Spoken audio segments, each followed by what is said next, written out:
स्पर्धा परीक्षेच्या तयारीसाठी महाराष्ट्रातील सर्वोत्तम online platform Dnyandeep Academy Pune.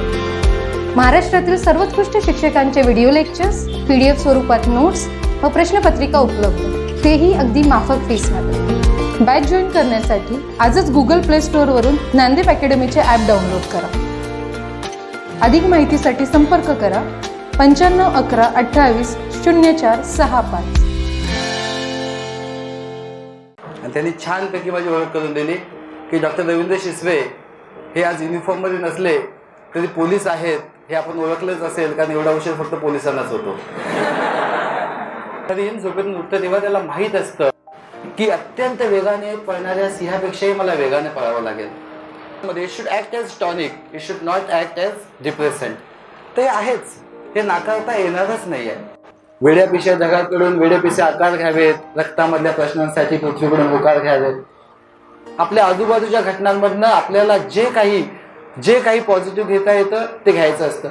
Ethics जे आहे, एथिक्स फक्त अभ्यासाचा विषय नाही आहे, हा जगण्याचा विषय। वीज उसळलेल्या दर्याकडून पिसाळलेली आळ घ्यावी, भरलेले अशा भीमेकडून तुकोबाची माळ घ्यावी। मैं बैठा रहा शाम तक अपना सच लेकर, उनका झूठ दोपहर तक बिक गया था कि न मुंह छुपा के जिए न सर झुका के जिए, सितमगरों की नजरों से नजर मिला के जिए। की डॉक्टर रवींद्र शिसवे हे IPS आहेत आणि तरीही सज्जन आहेत। सिंधुदुर्गला SP होतो आणि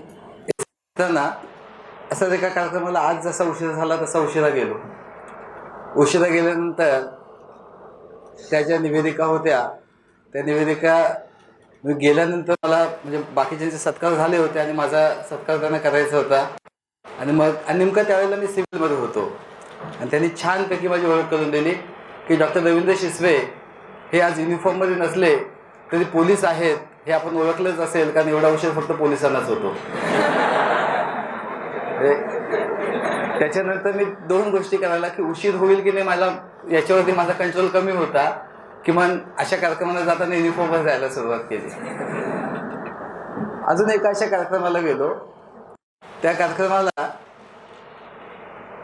मी आणि एक डॉक्टर होते, सर्जन होते ते, पण त्यांचा त्या दिवशी सत्कार होता आणि तो सत्कार होता त्यांच्या संगीत क्षेत्रामध्ये त्यांनी PhD मिळवली म्हणून।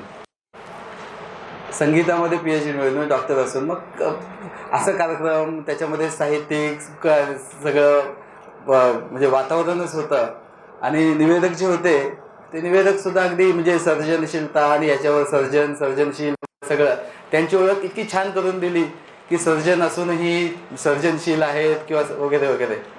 नेमका माझी ओळख करून देताना त्यांच्या हातासमोरचा कागद कुठे ते हरवला आता, आणि याच्या जिल्ह्याच्या बाहेरचे होते, ओळख काय करून द्यायची, नाव तर होतं त्यांच्याकडे। मग त्यांनी सांगितलं की डॉक्टर रवींद्र शिसवे हे IPS आहेत आणि तरीही सज्जन आहेत।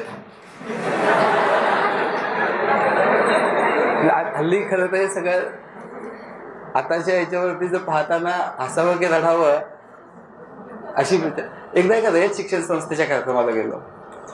रयत शिक्षण संस्थेच्या त्या कार्यक्रमामध्ये म्हणजे अभिमानाने सांगावं असं, मी सांगलीला SP होतो, तर माझ्यासाठी त्यांनी तो कार्यक्रम की त्या दिवशी नेमकी मीटिंग लागली, दुसऱ्या दिवशी मीटिंग माहीत झाल्यानंतर त्यांनी तो प्रोग्राम पोस्टपोन केला, गॅदरिंग होतं आणि ते पोस्टपोन केलं। नाही सर, हा तुम्हाला जमा करायचा कार्यक्रम पोस्टला प्राचार्य अगदी सदगती आले होते आणि नेमकं ओळख करून देण्याची जबाबदारी त्यांनी घेतली। आणि ओळख करून देताना त्यांनी सांगितलं, आणि मस्त स्टेज असतं ना, स्टेजवर सगळ्या युनिफॉर्मवर आम्ही बसलो होतो आणि म्हटलं की डॉक्टर रवींद्र शिसवे यांच्याकडे पाहिल्यानंतर वाटतच नाहीत की ते IPS आहेत। मला तो प्रश्न पडला होता की बाबा कौतुक चाललंय की मीही माझ्या भाषणामध्ये मला जमेल तेवढं मी सूड उगवला। मी म्हणालो की मला ॲक्च्युली कळत नव्हतं की खरंच प्राचार्य आहेत का, कारण प्राचार्य असून सुद्धा विद्यार्थी त्यांचं ऐकत होते। खरं मग त्यांनी विचारलं की सर किती वेळ बोलणार, काय बोलणार, खरंच काही ठरवून आलेलं नाहीये। ठरवून येऊन काय बोलायचं, म्हणजे हे काय वक्तृत्व स्पर्धा निबंध नाहीये। म्हटलं विद्यार्थी त्यांच्यामध्ये स्वतःला पाहतो, जे काही त्यावेळेला बोलू। आता हे ओळखीचं एवढं काढलं की मगाशी खरंच मला इतकं ऑकवर्ड फील होत होतं की कुठेतरी शूटिंगला वगैरे आलेलो आहोत आणि त्यामुळे तुमचं नाही माझं स्वतः दडपण कमी करण्यासाठी जुने किस्से सांगितले, स्वतःला आठवण करून दिली. तू सिंधुदुर्गाचा एसपी होतास, तू सांगलीचा एसपी होतास, तू यापूर्वी कार्यक्रम अटेंड केलेस, तू बोलशील.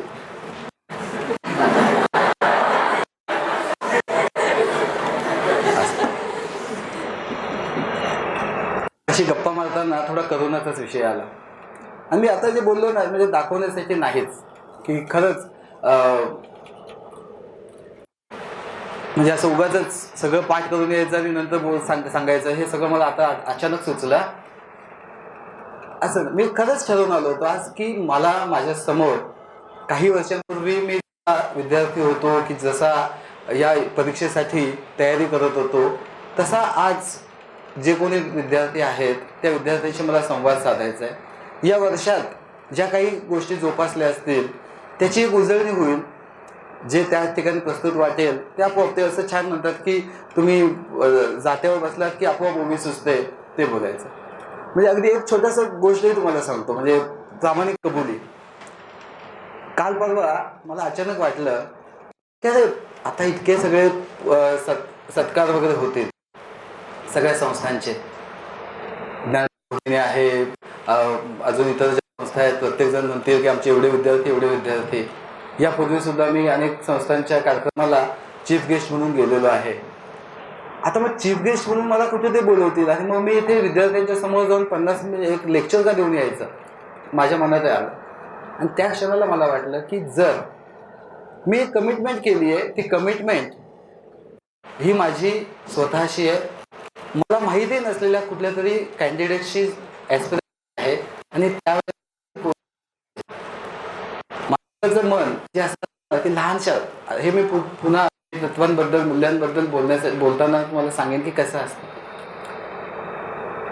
आज तुम्ही जे आहे एका ज्या विशिष्ट मानसिकतेत असाल ही मानसिकता अशी आहे ना मध्येच आशा निराशाचा सगळा खेळ सुरू असेल. काय होईल अनिश्चितता आहे आणि प्रचंड अनिश्चितता आहे आणि ही अनिश्चितता जी आहे ही नाकारताच येणार नाही. तर स्पर्धेबद्दल कोणीतरी खूप छान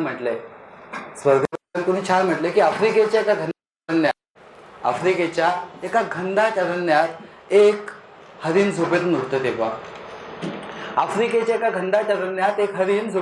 तेव्हा त्याला माहीत असतं की अत्यंत वेगाने पळणाऱ्या सिंहापेक्षाही मला वेगाने पळावं लागेल.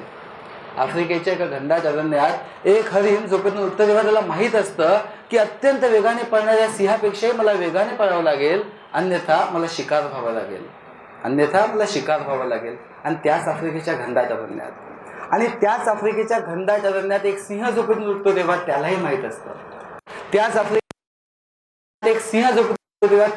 असतं जीवाच्या आकांताने पळणाऱ्या हरिणापेक्षाही मला वेगाने पळावं लागेल, अन्यथा मला उपाशी मारावं लागेल.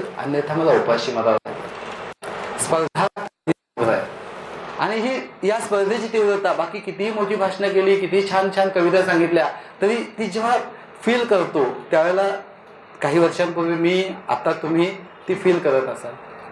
दोन्ही गोष्टी होतील. एक तर फील करत नसाल तर तुम्ही कॅज्युअल असाल आणि फील जर ती त्याला जेव्हा त्या स्पर्धेच्या त्या वास्तवाला आपण भिडतो ते आपोआप थोडंसं हलून जायला होतं. हे हलून जाणं आवश्यक आहे कारण ही स्पर्धा अनिवार्य आहे. म्हणजे आपण जगामध्ये म्हणजे असं ठरवलं कोणीतरी सांगितलं की काय स्पर्धा वगैरे काही नको तर तुम्हीच म्हणाल की नाही स्पर्धा हवी. आज समजा तुम्ही कॉलेजमध्ये होतात, कॉलेजमध्ये असताना समजा क्रिकेटची टीम निवडायची असते आणि क्रिकेटची टीम निवडताना त्यांनी सांगितलं असतं की नाही आपण काम करू की आपण अल्फाबेटिकल ऑर्डरमध्ये करू किंवा लॉटरी काढून करू. तुम्हाला चाललं असतं? तुम्ही म्हटलं नाही. एक तर तुम्ही मागच्या मॅचेसचा स्कोअर पहा, मागच्या मॅचचा परफॉर्मन्स पहा किंवा पुन्हा नव्यानं नेट प्रॅक्टिस घ्या. ज्याचं चांगली बॉलिंग त्याला बॉलिंग म्हणून घ्या, ज्याची चांगली बॅटिंग आहे त्याला बॅट्समन म्हणून घ्या. तुम्ही त्यावेळेला असं म्हणणार नाही की अल्फाबेटिकल ऑर्डरमध्ये किंवा प्राध्यापकांना वाटेल ते. ही स्पर्धा अनिवार्य आहे आणि ही कुणालाही टाळता येणार नाही आहे. मग आता या स्पर्धेत तुम्ही आलात आणि मग आता ही परत एकदा म्हणजे आशा निराशा सतत हे होतं. हे गंमत अशी आहे की एकदम ज्याला हे फीलच होत नाही त्यांनी समजावं की कदाचित आपण पूर्ण ज्याला सर्वस्व देत नाही होत अजूनही. कारण हे सगळं असं सीमारेषेवर आहे. अँझायटी योग्य प्रमाणात आवश्यक आहे. अँझायटी योग्य प्रमाणात आवश्यक आहे कारण ती तुमचा परफॉर्मन्स अजून इम्प्रूव्हाइज करते, बरोबर आहे. आणि जर ती अँझायटी खूप जास्त झाली मग ते टेन्शन किंवा स्ट्रेस आहे की ज्या ठिकाणी तुम्ही परफॉर्मन्सला तुमच्यावरती स्वतःला लिमिटेशन यायला लागतात, तुम्ही भांबावून जाता. तुमच्या ज्या क्षमता आहेत, कॅपेबिलिटीज आहेत, त्या कॅपेबिलिटीज असूनही तुम्ही तेवढा परफॉर्मन्स करत नाही. म्हणून ते योग्य प्रमाणामध्ये it should act as tonic, it should not act as depressant. ते आहेच, हे नाकारता येणारच नाही आहे, हे नाकारता येणारच नाही आहे. मग याच्यामध्ये आता स्पर्धा आहे, तुम्ही आता UPSCची किंवा MPSCची तयारी करत असाल तर या तयारी करत असताना काय लागेल काय हे मला जस्ट इथे हे सांगण्यासाठीच तर ज्ञानदीप किंवा इतर सगळ्या संस्था आहेत, तुम्ही त्यांच्याकडे जाताय आणि ते तुम्हाला जे स्किल आहे, म्हणजे पुन्हा मी क्रिकेटचं उदाहरण घेऊन सांगतो की क्रिकेट आवश्यक असेल आणि तुम्हाला बॅट्समन म्हणून बॅटिंगचं स्किल लागणार आहे, बरोबर आहे. ते बॅटिंग स्किल बरोबर तुमचं इव्हन बाकी स्टॅमिना, तुमचं हे तुमची जी चपलता, या सगळ्या गोष्टी लागणार. याच्यात नाही आहे, म्हणजे त्याला पर्यायच नाही आहे. पण कधी कधी असं आहे की एकाच वेळेला एकच प्रकारचं स्किल सगळ्यांकडे असेल आणि मग त्याच्यातनं मीच का बेटर हा प्रश्न येतो ना, हा प्रश्न येणार. किंबहुना स्किलमध्ये सुद्धा थोडं कमी थोडं जास्त शेवटचा त्या दिवशीचा परफॉर्मन्स मॅटर करतो. आज हा प्रश्न मुद्दामून का म्हणालो की सर इथे तुम्ही बसलात ना तर अनेकांच्या मनात, जर कोणाला माहीत असेल की हिचं युनिव्हर्सिटीमध्ये ही रँक होल्डर आहे, कोणाला माहीत असेल की तो कंटिन्युअसली युनिव्हर्सिटीमध्ये त्याचे म्हणजे जे काही बेस्ट मार्क्स आहेत ते आहेत, मी तर तसं नाही आहे, माझे तर 60-70 आहेत. पहिल्यांदा तुमचं स्वतःचं मन तुम्हाला रिजेक्ट करतं की नाही मी कॅपेबल नाही आहे. ते झालं तर मग कदाचित तुम्ही तयारीच करणार नाही, बरोबर आहे. तुम्ही पहिल्यांदा स्वतःला हे करून बसलं की नाही मी तर माझ्या अकॅडमिक्समध्ये इतकं बेस्ट नव्हतो, हे तर बेस्ट आहेत. नॉट ओनली अबाउट मार्क्स, काही वेळेला आपल्यामध्ये प्रतवारी श्रेणी ज्याला म्हणतात तसा तो श्रेणीवाद आहेच की बाबा IITचे, मेडिकलचे वगैरे वगैरे, UDC पुन्हा इंजिनिअरिंगचं असेल तर मग COEPचे, तुमच्या विश्वकर्मा इन्स्टिट्यूटचे, तिकडे VGTIचे, UDCचे, असं एक एक श्रेणी असते. तो तिथे आहे म्हणजे तो त्या वेळेला त्यांनी बेटर केलं होतं आणि तो आता म्हणजे त्याचे चान्स ब्राईट आहेत, असा एक प्रकार आहे. मग आपण स्वतःलाच कमी लिखून बसतो. म्हणून म्हटलं की तुमची स्किलबद्दल मी काहीच सांगणार नाही की स्किलला त्याच्याकरता करायची मेहनतीला पर्यायच नाही आहे. म्हणजे मी कितीही स्किल्ड हे असलो तरी मी त्या दिवशी माझं कॉन्सन्ट्रेशन, त्या माझं एकंदर एन्ड्युरन्स हे सगळं मला मॅटर करतंच. मी सचिन तेंडुलकर असलो तरीही मला सतत प्रॅक्टिस करावी लागणार आहे. मी कितीही मोठा गायक असलो तरी मला रियाज करत राहावा लागणारच आहे. म्हणजे मी नेहमी उदाहरण देतो की आता पाऊस संपत आला पण आषाढाच्या महिन्यामध्ये सगळीकडे ढग येतात. असे ढग आपण सुद्धा पाहतो. कालिदास तो ढग पाहिला. ते ढग पाहिल्यानंतर त्याच्या मनात आपल्या प्रेयसीची आठवण उचंबळून आली आणि त्याच्याकडनं मेघदूतासारखं एक काव्य लिहिलं गेलं. घटना तीच, त्या घटनेकडे आपण कशा पद्धतीने बघतो. आपल्या आयुष्यात आपण आपल्या आजूबाजूलाच त्या सगळ्या गोष्टी. मला एक सांगाल की महात्मा गांधी म्हणजे मोहनदास करमचंद गांधी नावाचा एक माणूस महात्मा गांधी होईल अशी कुठे आकाशवाणी झाली असं त्यांच्या आत्मचरित्रात किंवा एखाद्या त्यांच्या चरित्रात तुम्ही वाचलंय का? आयुष्यातल्या लहान लहान गोष्टी, लहान लहान घटना कधी घडतात आणि त्या माझं आयुष्य बदलून जाऊ शकतात, बरोबर आहे. त्या बदलून टाकू शकतात. म्हणजे एक ग्रेस खूप छान म्हणतो की तव बोल मंद हळवासा आयुष्य स्पर्शून गेला.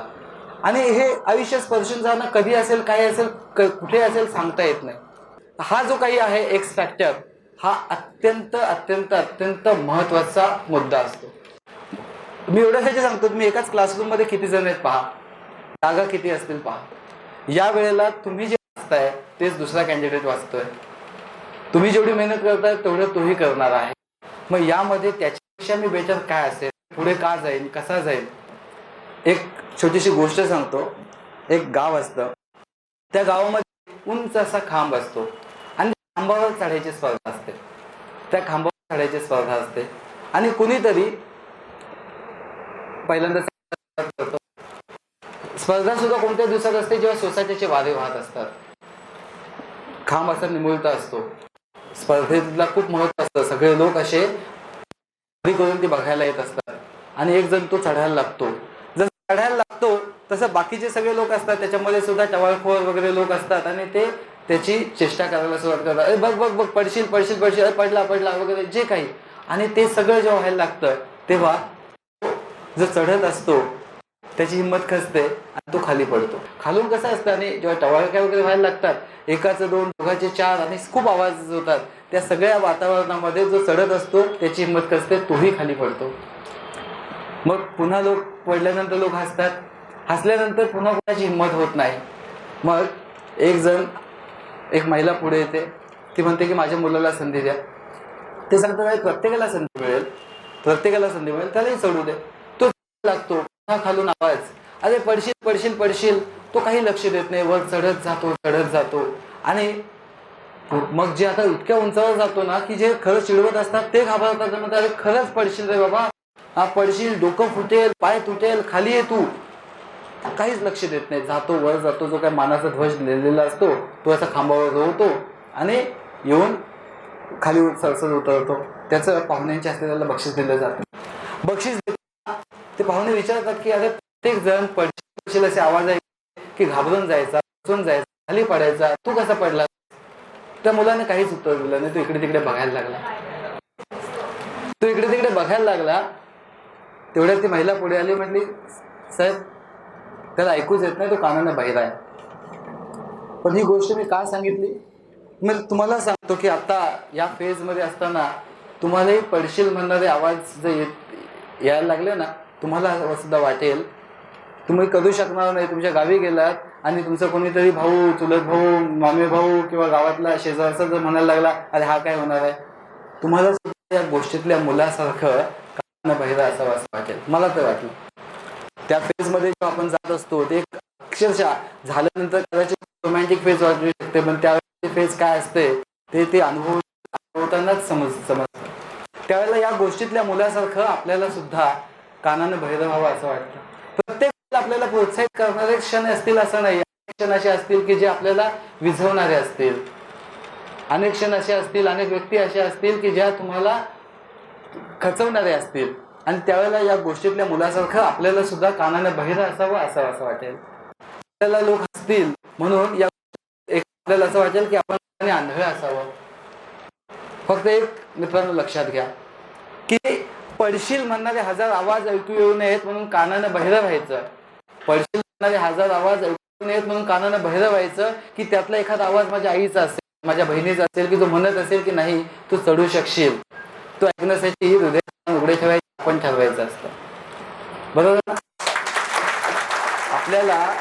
आपल्याला चिडवणारे लोक दिसू नयेत म्हणून डोळे मिटून घ्यायचे, डोळ्याने आंधळ व्हायचं की त्यातली एखादी माझी आई असेल, तिच्या डोळ्यात माझ्याबद्दलचा तो विश्वास असेल, तो बघण्यासाठी हृदयाचे डोळे उघडे ठेवायचे आपण ठरवायचं असतं. आणि खरंच सांगतोय आपण ठरवायचं असतं. या दिवसांमध्ये पुन्हा स्किल सेट कडे तुम्हाला सेम सापडेल. त्याच याच्यामध्ये इतकं इझी होऊन बसलंय की आता कोणाच्या एकट्याची मक्तेदारी राहिली नाही. काय वाचावं, काय हे करावं, सगळं याच्यात येईल. पण त्याच्या पुढचा एक्स फॅक्टर जो आहे हा विसरता कामा नये. मग एक्स फॅक्टर कसा?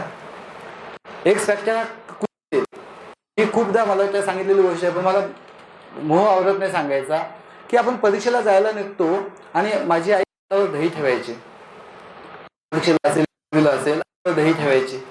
आता हातावर दही ठेवल्याने जर पेपर सोपा जात असता तर परीक्षा केंद्राच्या बाहेर आपण दह्याचे स्टॉल लावले असते. दही घ्या, पास व्हाल, 50 ग्राम दही घ्या, फर्स्ट क्लास येईल, 1 पाव किलो दही घ्या, डिस्टिंक्शन मिळेल, असं आहे का? मग काय माझी आई वेडी आहे उगाच हातावर दही ठेवायची? मित्रांनो, सामर्थ्य त्या दह्यात नाही आहे. सामर्थ्य त्या दह्यात नाही आहे. मग ज्या क्षणाला माझी आई माझ्या हातावर दही ठेवते आणि तिच्या भावना, तिचं प्रेम, तिचं वात्सल्य माझ्या मनापर्यंत, माझ्या पोहोचतं, मला की माझ्यासाठी आजचा पेपर चांगला आहे. माझ्या आईसाठी का होईना काही प्रश्न शिल्लक ठेवणार नाही, माझ्या आईसाठी का होईना अक्षर चांगलं काढेन. हे ज्या क्षणाला घडतं ना त्यात सामर्थ्य असतं. हे ज्या क्षणाला घडतं त्यात सामर्थ्य असतं. या लहान लहान गोष्टी पहा आजूबाजूला याच्यात आहे. कुठून प्रेरणेचा स्रोत कुठून मिळवणार? आपल्या आजूबाजूला असू शकतं. माणसाचं मन आहे ना, माणसाचं मन, माणूस आणि मशीन याच्यात फरक काय? माणसाला भावना असतात किंवा हृदय असतं, भावना असतात, मशीनला भावना नसतात. बरोबर आहे ना? मशीनला भावना नसतात, माणसाला हृदय आहे आणि हृदयाला भावना असतात. भावना सगळ्याच प्रकारच्या असतील. चिंतेची असेल, भीतीची असेल, आनंदाची असेल, दुःखाची असेल, ईर्षेची असेल, जिद्दीची असेल, सगळ्याच असतात ना. असं कोणी म्हणू शकत नाहीये की टिंबचिंब कुटुंबात मी जन्माला आलोय आणि माझ्या मनात दररोज चांगल्याच भावना जन्मल्या. सगळ्याच असतील. बरोबर आहे ना? सगळ्याच असतील. कधी चिंता असेल, कधी भीती असेल, कधी असूया असेल, जिद्द असेल, ईर्ष्या असेल, सगळं असू शकतं. माणूस असं म्हणू शकत नाही की माझ्या इथं माणसाला हृदय आहे आणि हृदयाला भावना आहेत हे नाकारता येऊ शकत नाही. आता महत्वाची ह्या सगळ्या दरम्यान आपल्याला या भावना ज्या आहेत या भावना आपल्यासाठी महत्वाच्या आहेत. आता मगाशी मी उदाहरण दिलं आईचं. आईने हातावर दही ठेवलं आणि त्याच्यानंतर जी कृती झाली, ही कृती म्हटलं तर भावनिकता. बरोबर ना? जी वेदना सकारात्मकतेकडे घेऊन जाते ती वेदना म्हणजे संवेदना. जी वेदना हृदयाची तार छेडते ती वेदना म्हणजे संवेदना. जर समजा माझ्या आईनं माझ्या हातावर दही ठेवलं आणि माझ्या मनात भीती दाटून आली, बाप रे माझ्या आईचं माझ्यावर एवढं प्रेम आहे, आजचा पेपर चांगला गेल्यानंतर काय होईल, आणि मग मी टेन्शनमध्ये गेलो, मला जे होतं ते आठवलंच नाही, मला जे आठवलं ते व्यवस्थित लिहिलं नाही, तर त्याला संवेदनशीलता म्हणत नाहीत. बरोबर आहे की नाही? त्याला संवेदनशीलता म्हणत नाहीत.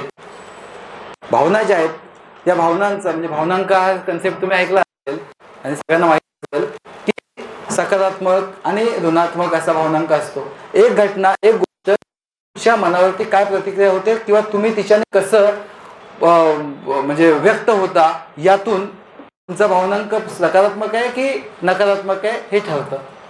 बरोबर आहे? म्हणजे जर समजा एखादी समजा ज्ञानदीपमध्ये आता टेस्ट झाली आणि या टेस्टमध्ये ते म्हणजे 100 पैकी आहे आणि कोणाला यातल्या 45च मिळाले आणि कोणाला यातल्या 80 मिळाले. ही रेंज एवढी मोठी आहे. आता समजा 80 मिळाला टॉप आला, त्याचा जर भावनांक सकारात्मक असेल तो काय विचार करेल माहिती आहे? अरे बापरे, आता या सगळ्या ग्रुपला माहीत झालं की मला 80 आहेत, आता सगळे माझ्याकडे रिस्पेक्टफुली बघायला लागले, आता मला पुढच्या वेळेला टिकवलं पाहिजे. So now he is taking it positively आणि तो त्यातनं ती सकारात्मकता त्याची ती तशा पद्धतीने व्यक्त होतो आणि पुन्हा तो जास्त अभ्यास करायला लागतो. पुढच्या टेस्टला तो टेस्ट टाळत नाही, तो आवर्जून येतो. त्याची तिथे आहे की मला आज परफॉर्मन्स करेल, पुन्हा यातल्या ज्यांना सगळ्यांना येईल की मला आवडतं ना. प्रत्येकाला आपण चाललोय त्यावेळेला आपल्याकडे कोणी ते कौतुकाने पाहता आवडतं, आपली कोणी दखल घेता आवडतं. बरोबर ना? तोच करेल. हा सकारात्मक भावनांकाचा व्यक्ती झाला. 80 मार्क मिळालेत आणि ज्या क्षणाला तो उगाच त्याच्या डोक्यात हवा गेली आणि तो कॉम्प्लेक्स झाला आणि तो जे काही मेहनत करायला पाहिजे ती करायचं कमी बंद झाला. त्याला वाटलं हे काय 45-50 वाले कॅन्डिडेट आहेत, मी बऱ्यापैकी म्हणजे माझं प्रॉपर सीडिंग आहे आणि मी तर मिळवणारच आहे, मला हे. त्याच्या पुढच्या परफॉर्मन्समध्ये जरा जरी कमतरता आली, एक तर तो ते यश पुढच्या ते टिकवू शकणार नाही, फायनलला टिकवू शकणार नाही, किंवा तो कधी कधी इतकं टेन्शन घेतो. अकॅडमीत असताना एक जण आमची तिथे पण हाफ मॅरेथॉन असेल, हाफ मॅरेथॉनमध्ये दीपक नावाचा सगळ्या याला तो फर्स्ट आला. शेवटची जेव्हा ॲक्च्युअल होती त्या दिवशी त्याला काय माहीत नाही, त्या एक दोघांनी त्याला इतकं छानपैकी हे केलं की त्याच्या पुढे जायचे आणि मुद्दामून जोराने धावायला सुरू. त्याचा जो रिदम आहे, पेस आहे, तोडला आणि he became unconscious. He was taken to hospital. He could not finish the race complete करू शकला नाही आणि आमच्याकडे ती रेस कंप्लीट झाली नाही, तुम्हाला फेल दाखवतात. त्याला पुन्हा 6 महिन्यांनी येऊन ती टेस्ट द्यावी लागली. होऊ शकतं की त्यावेळेला त्याला इतकं टेन्शन येईल की तो करणार नाही. आता मगाचं 45चं उदाहरण घेऊयात. हा 45 वाला जर समजा सकारात्मक भावनांकाचा व्यक्ती असेल, तो काय विचार करेल माहिती आहे? नाही, काय चुकलं माझं, मी कदाचित मी माझ्यामध्ये एवढी कॅपॅसिटी असताना सुद्धा मी कदाचित कॅज्युअल होतो, मी जास्त लक्ष दिलं नाही, बरं झालं. आणि तो खडबडून जागा होईल आणि त्या ठिकाणी त्या भाग मिल्खा भाग मधल्यासारखं पहिल्या ऑलिम्पिकला जातो आणि तिथे जाऊन उगाच अय्याशी करून येतो आणि मग त्याची तिथनं पूर्ण फिनिक्स पक्षासारखी भरारी घेतो तो. आणि तो नंतर तो विचारतो त्याला की वर्ल्ड रेकॉर्ड कितीच आहे आणि तो वर्ल्ड रेकॉर्ड करतोय. बरोबर आहे? सो सिमिलरली हा 45 वाला आहे, तो म्हणू शकतो की नाही माझ्यात कॅपॅसिटी आहे, मीच कॅज्युअल गेलो तर मला काहीतरी राहिलंय, तो पूर्ण आत्मपरीक्षण करेल आणि शक्य आहे की तो पुढच्या वेळेला तो टॉप करेल, सेकंड असेल, थर्ड येईल, क्रमाने त्याची येईल. पण तोच जर ऋणात्मक भावनांकाचा असेल तर तो म्हणेल काहीच नाही, हे एवढे 80 वाले आणि 75 79 वाले आहेत, माझी काही वर्षी झालेली नाही. आणि त्याला तुमच्याकडे SIC असताना म्हणायचे हातवर गँग, म्हणजे ज्याने शरणागती पत्करलेली आहे ते तो सोडून देईल, तो गिव्हअप करेल, तो म्हणेल यावर्षी नको पुढच्या वर्षीचं करतोय. हा म्हणजे भावनांक हा कन्सेप्ट आहे थोडासा आहे. तर तसं आहे ते संवेदनशीलता कन्सेप्ट जो आहे आपल्या आजूबाजूला लहान लहान गोष्टी घडत असतात. तुमचं माझं मन जे आहे, तुमचं माझं हृदय, या हृदयामध्ये वेगवेगळ्या भावना आहेत, पण आपल्याला जी सकारात्मकता जी आहे ती जोपासावी लागते. आपल्याला शरीर कमवायचं तर आपण जिम मध्ये जाऊ, सुंदर दिसायचं तर ब्युटी पार्लर मध्ये जाऊ. मनाचं काय, मनाच्या मशागतीचं काय? आणि हे आजूबाजूला पुन्हा एकदा याच्यासाठी कुठे वेगळीकडे जायची गरज नाहीये, आपल्याच आजूबाजूला सगळं असतं. जे काही म्हणजे आयुष्य इतकं सुंदर आहे, साधं म्हणजे पाऊस आहे, साधं निसर्ग आहे, या सगळ्यात खूप छान म्हटलंय ना विंदांच्या घेता या कवितेमध्ये. आपण त्यातली फक्त ती ओळ लक्षात ठेवतो की देणाऱ्याने देत जावे, घेणाऱ्याने घेत जावे, आणि शेवटची जी ओळ आहे की घेता घेता एक दिवस देणाऱ्याचे. आजूबाजूला काय काय आपल्या वेड्या पिशा जगाकडून वेडे पिसे आकार घ्यावेत, रक्तामधल्या प्रश्नांसाठी पृथ्वीकडून होकार घ्यावेत, हिरव्या पिवळ्या माळावरून हिरवी पिवळी शाल घ्यावी, सह्याद्रीच्या कड्याकडून छातीसाठी ढाल घ्यावी, उसळलेल्या दर्याकडून पिसाळलेली आयाळ घ्यावी, उसळलेल्या दर्याकडून पिसाळलेली आयाळ घ्यावी, भरलेल्या अशा भीमेकडून तुकोबाची माळ घ्यावी. आपल्या आजूबाजूला आहे, खूप वेगळं जावं लागत नाही. मगाशी म्हटलं तसं माझ्या आयुष्यात खूप काही चांगलं घडायचं असेल तर त्याच्याकरता काहीतरी आकाशवाणी होत नाही की असं आहे इथे आहे. आपण आजूबाजूला जाताना खूप छान ती गोष्ट आहे की तो एक हातामध्ये लोखंड घेऊन निघाला, प्रत्येक दगडाला स्पर्श करत, कधी ते तो दगड कधी ती लोखंडाची सळई सोन्याची झाली ती कळलंच नाही, तो दगड. या सगळ्या दरम्यान मित्रांनो खरंच स्किलला तुम्ही मला सांगितलं ना तर, कारण आम्ही गेल्या अनेक वर्षांमध्ये पाहतोय की स्किलमध्ये इतके म्हणजे एका हे प्रभाव दिसतात. काय मॅटर करतं आणि मग काय असू शकेल? तुम्ही म्हणाल की सर फक्त भावना, फक्त संवेदनशीलता नाही, कुठून येईल, काय येईल? मगाशी म्हणालो तसं ही एक संवेदनशीलता ही जोपासायची गोष्ट आहे. संवेदनशीलतेची मशागत करावी लागते. आपल्या आजूबाजूच्या घटनांमधनं आपल्याला जे काही पॉझिटिव्ह घेता येतं ते घ्यायचं असतं. पण पुन्हा पॉझिटिव्ह म्हणजे काय? कदाचित एथिक्स, साधन शुचिता नावाचं, साधनांच्या स्वच्छतेचा आग्रह म्हणजे साधन शुचिता. अनेक वर्षांपूर्वी मी तुमच्यासारखा कॅन्डिडेट होतो आणि मी जेव्हा पाहिलं, मी तयारी करायला SICला वगैरे गेलो, अनेक जण काही दिल्लीवरनं वगैरे केले होते ॲडमिशन, म्हणजे कोर्सेस करून आले होते वगैरे, आणि तिथे त्या सगळ्या दरम्यान मला आजही आठवतं की एक ज्याला आपण एक आयडियलिझम की आपण हे कशासाठी करायचं. हा मित्रांनो तुमच्या समोर खूप मोठा म्हणजे स्वतःला विचारायचा प्रश्न आहे की मी कशासाठी करणार आहे. UPSC जर करणार असाल, एक तर तुम्ही UPSCचे जात म्हणून, नाही तर मी पहिलं वाक्य सांगितलं असतं की जगातले सगळे करिअर एक समान असतात. जगातले सगळे करिअर एक समान असतात. कोणतं करिअर जे स्वतःला आवडेल ते करणं म्हणजे योग्य करिअर. जर समजा मला संगीत क्षेत्रात रुची आहे आणि मी संगीत क्षेत्रामध्ये माझं करिअर करतोय आणि मी त्या ठिकाणी मग मी किती पैसा कमवतोय हे मॅटर करत नाही, मला त्यात समाधान मिळतं ना, तर I am in the best career. So UPSC असेल, MPSC असेल, ते करणं, मग त्यातनं प्रशासकीय जर यस तुम्हाला आवड आहे की मी प्रशासकीय क्षेत्रातच मला जायचंय तर तुम्ही ते करणं रास्त आहे, योग्य आहे. पण दुसरा करतोय म्हणून कृपा करून नको. पुन्हा इथे कशासाठी यायचंय? बेसिक म्हणजे प्रत्येकाला स्थैर्य हवंच आहे, सिक्युरिटी हवीच आहे की बाबा मला एक ओळख मिळेल, मला माझ्या उदरनिर्वाहाचं एक साधन मिळेल. पण त्याबरोबरीनं एक लक्षात खरंच ठेवलं पाहिजे की इथे तुम्ही कशासाठी येणार आहात.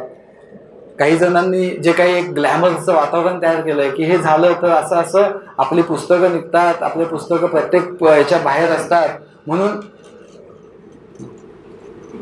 कारण एथिक्स जे आहे, एथिक्स फक्त अभ्यासाचा विषय नाही आहे, हा जगण्याचा विषय. साधन शुचिता ही तुम्ही सर्व्हिसमध्ये येताना तुम्हाला कदाचित इतकं जास्त मोटिवेट करेल की तुमचं ह्या एक्झाममधलं सिलेक्शन त्या पॅशन निघून जाईल. आणि तीच एथिक्स ही गोष्ट भविष्यामध्ये तुम्हाला अजून मोटिवेट करेल, कारण तुमचं आयुष्य तुम्ही आयुष्यभर त्या तत्व आणि मूल्याने जगताय, यातनं तुम्हाला एक आंतरिक समाधान मिळेल. कारण फक्त मी जर या ठिकाणी तुमच्यापैकी पुन्हा मी एक सांगतोय की मी इथे बसलोय तर माझ्या नंतर झालेले, माझ्या आधी झालेले सगळेच नॉन करप्ट आहेत वगैरे, जराही नाही आहे.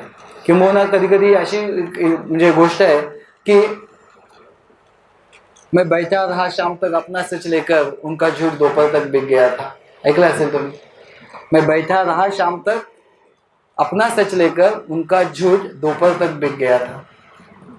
एक अजून छान एक कृष्ण बिहारी नूर यांची एक गजल आहे की जिंदगी से बड़ी सजा ही नहीं और क्या जुर्म है पता ही नहीं. त्याच्यातला एक शेर इतका छान आहे ना. तो शेर असा आहे, सच घटे या बढ़े सच ना रहे, सच घटे बढ़े सच ना रहे और झूठ की कोई इम्तिया ही नहीं. सच घटे या बढ़े सच ना रहे. बरोबर ना. सत्यामध्ये तुम्ही काहीतरी वाढवा काही कमी करा, ते सत्य उरतच नाही. सच घटे या बढ़े सच ना रहे और झूठ की कोई इम्तिया ही नाही. तर माझ्या मित्रांनो तुम्हाला मी सांगतोय की जर की आपल्याला या ठिकाणी आल्यानंतर, आता कुणीच कबूल तर करणार नाही की नाही सर मला इथे आल्यानंतर इथे खूप करप्शन करायला मिळणार आहे म्हणून मिळणार आहे, ते तर कोणीच कबूल करणार नाही. पण असं गृहीत धरूयात, कारण थोडं तरी मूल्यांवरती विश्वास ठेवूयात की खरंच तसं आहे की प्रत्येक जण या ठिकाणी आपण म्हणजे साधन सुचिताच्या मार्गाने मला मिळालेल्या संधीचा उपयोग करून ज्या क्षेत्रात येईल त्या क्षेत्रामध्ये काहीतरी कॉन्ट्रीब्युशन देऊ इच्छितो, मान्य. पण एक दुसरं सुद्धा आजच्या दिवसांमध्ये एक प्रलोभन मी पाहतोय कॅन्डिडेट्समध्ये, ॲस्पिरंट्समध्ये. आणि पूर्वी कसं असायचं ना, मला सिरियसली सांगतो की त्या रमेश सिप्पीच्या वगैरे वगैरे म्हणजे फक्त उदाहरण द्या, मला मूवीतलं इतकं काही कळत नाही, उदाहरण द्यायचं. ठरलेलं फॉर्म्युला असतात किंवा आजकालच्या सिरियल्स वगैरे असतात किंवा काही मूवीज अशा पॉप्युलर असेल की त्याच्यामध्ये काय केलं, काय असलं, एक आयटम सॉन्ग हे ते वगैरे, तर मूवी सक्सेसफुल होऊन जाते. बरोबर आहे. तसं याचे इझी फॉर्म्युले आहेत ना, इझी फॉर्म्युले आहेत. सोशल मीडिया कसा मॅनेज करायचा, त्या ठिकाणी मीडिया मॅनेजमेंटसाठी लोक आहेत, अप्रोच करतात. तुम्हाला एका दिवसामध्ये प्रॉपरली तुमच्या कशा हे करायच्या, तुमच्या लाईक्स कसे वाढवायचे, इथून सगळं हे. पण हे सगळं जर तुम्हाला करायला येणार असेल तर कृपा करून येऊ नका, मी तर क्लिअरली सांगतोय. Being good and being popular, these are not synonym words. चांगलं असणं आणि प्रसिद्ध असणं या दोन गोष्टी समानार्थी नाहीत. आणि जर अशा असत्या की चांगलं असणं म्हणजे प्रसिद्ध असणं, तर रहीम आणि आसाराम बापू यांच्या इतकी चांगली माणसं या जगात कुठलीच नसती. बाबा राम रहीमचं युट्यूब फक्त बघा. युट्यूबवरती त्याचं एक एक गाणं जे आहे ना 7 मिलियन 8 मिलियन म्हणजे 1 करोड लोकांनी बघितलेलं आहे. आसाराम बापू तिकडे अहमदाबादला जेलमध्ये आहे आणि ज्या वेळेला त्याला त्याचं बेल ऍप्लिकेशन वगैरे काय असतं, अहमदाबादच्या बाहेर अक्षरशः त्याच्या भक्तांचा म्हणजे हजारोंच्या संख्येने येतात आजही. म्हणून म्हटलं गुड अँड बिंग पॉप्युलर हे जर समजा समानार्थी शब्द असते तर मग उलट झालं असतं. ही जी सगळी सो कॉल्ड प्रसिद्ध व्यक्ती आहेत, ह्या प्रसिद्ध व्यक्तीच चांगल्या व्यक्ती असत्या. तुम्ही चांगले असाल म्हणजे प्रसिद्ध असाल असंच नाही, आणि प्रसिद्ध असाल म्हणजे चांगले आहात असंही नाही. एक पण ड्यू रिकॉग्निशन 100% मिळाली पाहिजे आपल्या कामाला, आपल्या काय म्हणतात त्याला व्हॅल्यूजला तिथे. आणि म्हणून मगापासून मी तुम्हाला जेव्हा सांगायचा प्रयत्न करतो ना, फक्त भावना ठीक आहे, पुन्हा त्याच्याबद्दलच इथे म्हणजे मी SICला होतो, माझे काही मित्र होते आणि अक्षरशः तरी एखादं पुस्तक घेतलं ना तर न चुकता फोन करायचा, रवी ते घेतलंय मॅगझिन ना, तू कॉपी घेऊन ठेवली. अक्षरशः इतकं असं मनाला भावायचं की अरे कुठल्या तरी माझ्या मित्राला माझ्यासाठी पुस्तक घ्यावं असं वाटतंय. जेव्हा ते मॅगझिन वगैरे यायचं ना, ज्यांना इझिली मिळालंय किंवा ज्यांना इथे त्यांच्याकडनं वाचूनही व्हायचं नाही, आणि मी मात्र ते आल्यानंतर त्याचे प्रॉपरली नोट्स वगैरे सगळं काढायचो, पुन्हा त्यांना एक्सप्लेन करायचो. इथे ती जी गोष्ट आहे मी मगाशी सांगितलं नाही काय, असं कुठल्या थिअरीच्या पुस्तकातलं नाहीये. जर मला कोणी विचारलं की तुम्ही इथे बुद्ध्यांकाच्या जोरावर आहात की भावनांकाच्या, तर मी 100% सांगेन भावनांकाच्या जोरावर. बुद्धीनं त्यावेळेला माझ्यापेक्षा माझ्यापेक्षा खूप जास्त अकॅडमिकली म्हणजे स्ट्रॉंग असलेले किंवा खूप जास्त बुद्धिमत्ता असलेले ते होते, मी रिकग्नाइज करतो, मला माहिती आहे. पण त्यावेळेला या ज्या भावना आहेत, भावनांना लहान लहान गोष्ट ती कशी, तिला कोणत्या पद्धतीनं घ्यायचं हे आपल्यावर डिपेंड करतं. आणि हा तो जो एक्स फॅक्टर आहे ना, हा एक्स फॅक्टर असा असू शकतो. हा एक्स फॅक्टर तुम्हाला तिथपर्यंत घेऊन जाऊ शकतो. मी नेहमी थोडंसं मूल्यांबद्दल बोलतोय. हे मूल्य हा शब्द आता तर मला वाटतं UPSCला वगैरे तर त्यांनी थर्ड सब्जेक्ट म्हणजे पेपरच त्याच्यावरती आहे.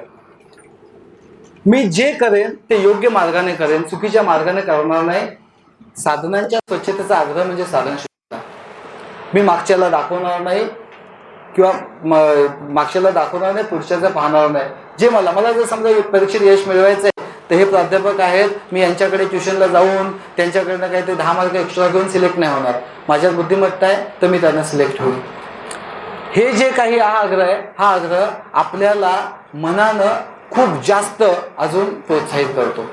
आणि हा आग्रह भविष्यात सुद्धा आपल्या मनामध्ये एक खूप मोठी, म्हणजे तुम्हाला सांगतो संघर्षाबद्दल मगाशी म्हणालो की तो संघर्ष फक्त आता तुम्ही सिलेक्शनला नाही आहे, हा पुढे सुद्धा आहे.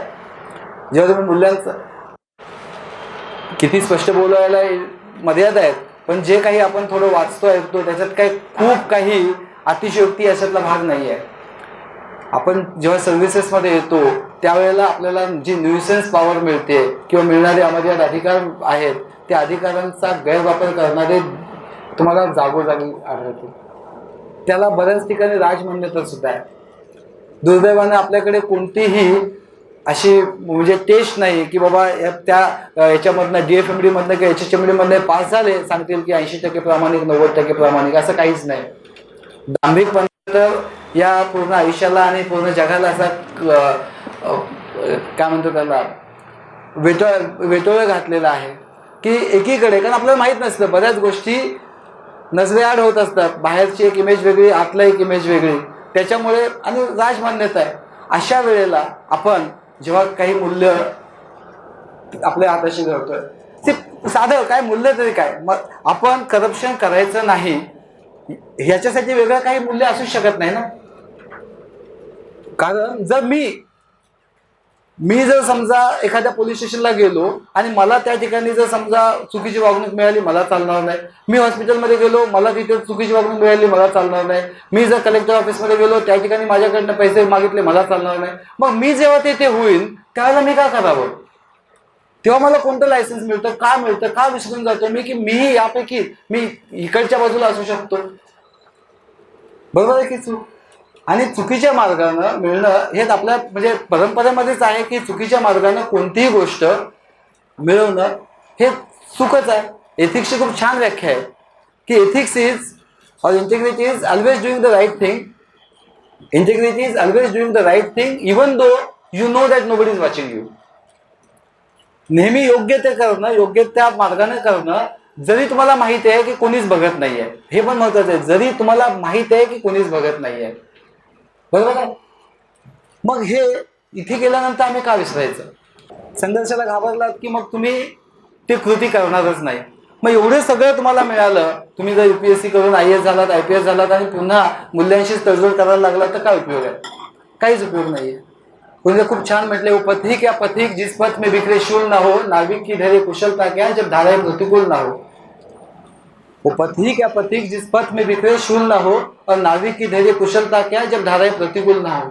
जवळपास आता मी 4 जिल्हे SP म्हणून काम केलं. मुंबईला JCB झोन 1 म्हणून मी 4 वर्ष होतो.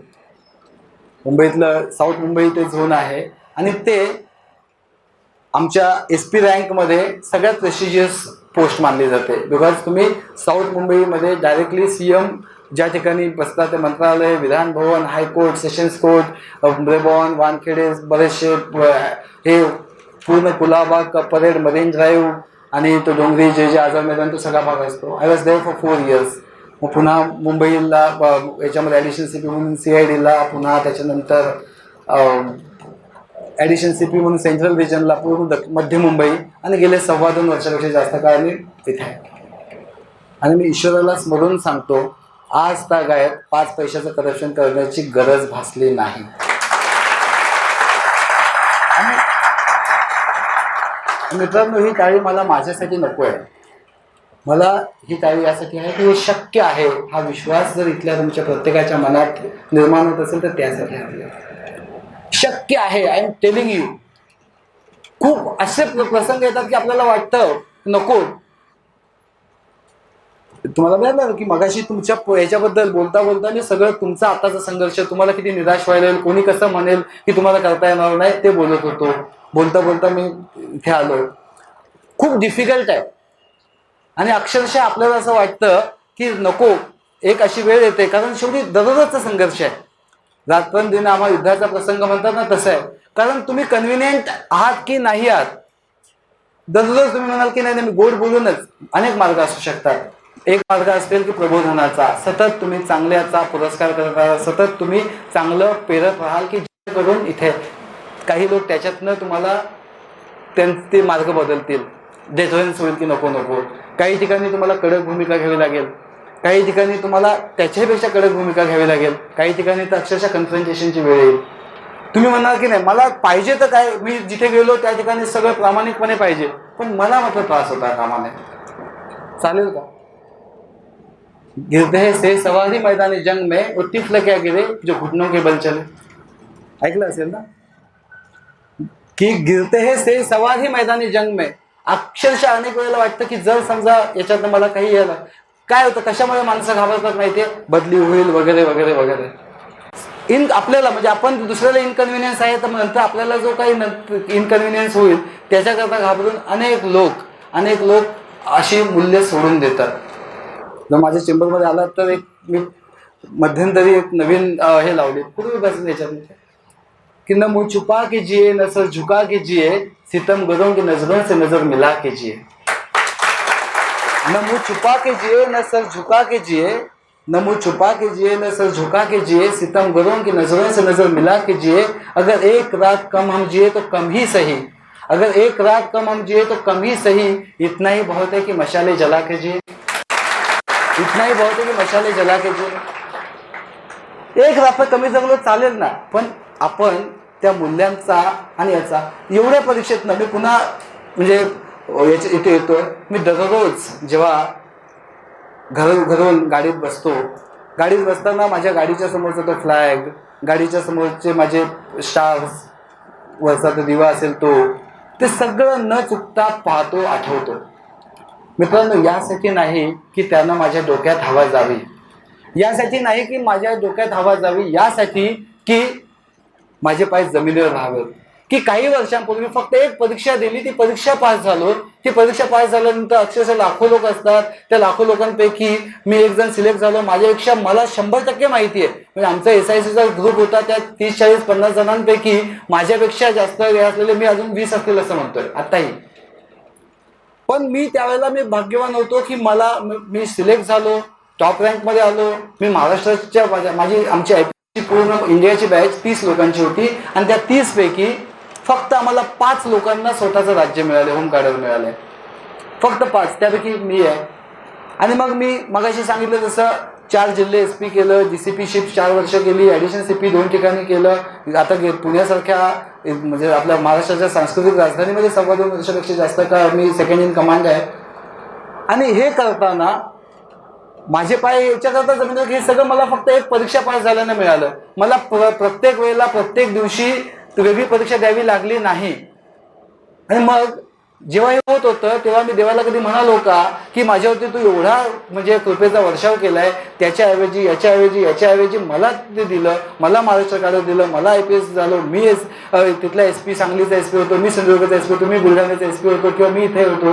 त्यावेळेला मी म्हणालो का की माझा हात काढून घे, माझा पाय काढून घे, माझा डोळा काढून घे? नाही, मी नाही म्हणालो. त्यावेळेला मी हे म्हणालो की हे माझं प्राक्तन आहे, माझं भाग्य आहे, हे माझं नशिबात लिहिलेलं आहे. जर हे मी म्हणालो तर त्याच वेळेला माझ्या मूल्यांसाठी जर मला संघर्ष करावा लागत असेल तर तो मी केला पाहिजे, कारण इट इज पार्ट ऑफ पॅकेजचा पार्ट आहे. मी ते जेव्हा मिळतंय त्यावेळेला मी म्हणालो का, कारण यालाही इच्छा असेल SP बनायची, मला त्याच्याऐवजी त्याला त्या वर्षी नाही संधी मिळाली, मला मिळाली, ती मिळाली तेव्हा ते माझं भाग्य. आणि त्यावेळेला माझ्या मूल्यांसाठी मला जर संघर्ष करावा लागत असेल तर त्यावेळेला मात्र मी त्याच्यापासून मागे हटलो तर कसं चालेल? जराही नाही.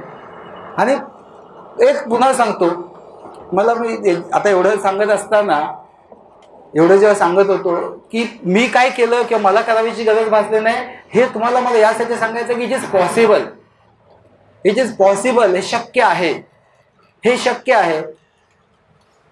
तुम्ही, कारण मूल्य जी आहेत ते शाश्वत आहेत, चिरंतन आहेत. पुन्हा मी सांगतो की 10 पैकी 5 लोक या मूल्यांशी त्यांचा कसलाही संबंध नाही. ते फक्त पाठ करतील, एथिक्स इंटिग्रिटीचे कोर्स पाठ करतील आणि परीक्षा देतील आणि सिलेक्ट होतील. पण ते 10 पैकी 5 कदाचित स्किलमध्ये सुद्धा तुमच्यापेक्षा इतके बेटर आहेत की कदाचित त्यांना गरज लागत नाही या इंजिनाची. पण हे डबल इंजिन जे आहे, दुसरं इंजिन जे आहे, हे तुम्हाला मला लागेल असं गृहीत धरा. आम्ही कदाचित सर्वसामान्य कॅन्डिडेट होतात असं लक्षात ठेवा. आणि मग मला माझ्या आईनं माझ्या हातावर दही ठेवल्यानंतर ज्या भावना येतात त्या भावनांची गरज आहे. कारण ती भावना मला एखाद सेकंद जास्त धावायला म्हणजे मदत करते. मला तिची त्या याची गरज आहे, कारण अदरवाईज हा तर माझ्यापेक्षा फास्टच धावतोय. जर मला ते माझ्या आईच्या हातावर दही ठेवल्यानं मला असं कुठल्या तरी एक नवीन ऊर्जा येते आणि मी त्याच्यापेक्षा पुढून जातो. इट्स ऑलवेज बेटर की मी ते करेन. Am I right? भगवद्गीता जी आहे, ही भगवद्गीता का सांगितली माहिती आहे तुम्हाला?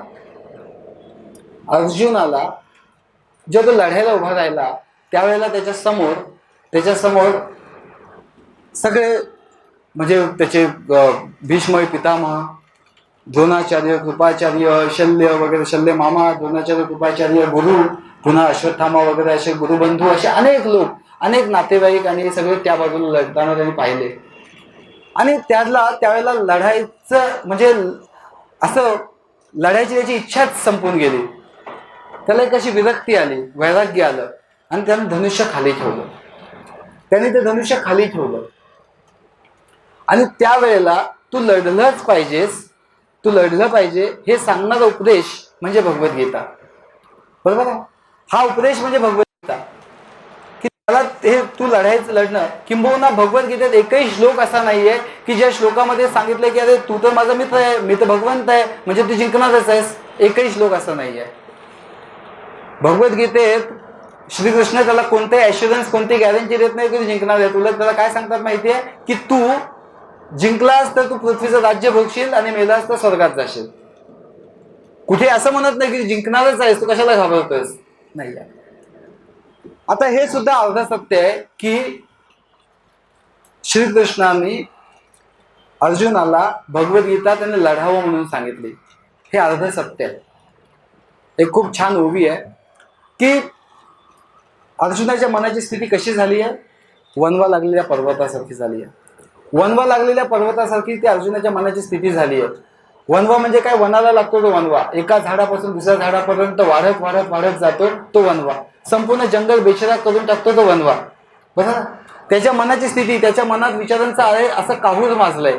जसं तुमच्या माझ्या मनात होऊ शकतं परीक्षेच्या या दिवसांमध्ये आशा निराशेचा जेव्हा खेळ तुम्ही पाहत असता त्यावेळेला. बरोबर आहे? आणि तसंच समजा तुम्ही सर्व्हिसमध्ये आल्यानंतर सुद्धा तुम्हाला जेव्हा वाटतं की एक तर साधं सोपं आहे, काही नाही, डोळेझाक करायची, आपलं टेन्युअर पार पाडायचं, पेपरला फोटो छापून आणायचे आणि छानपैकी ते करिअर करून दुसरीकडे जायचं, किंवा जास्तीत जास्त ॲम्बिशन म्हणून अजून इतर गोष्टी, पॉलिटिशियन्स आणि हे ते करून अजून चांगल्या पोस्टिंग मिळवायच्या. आणि त्याच्याऐवजी नाही, मला हे करायचं कुठेतरी.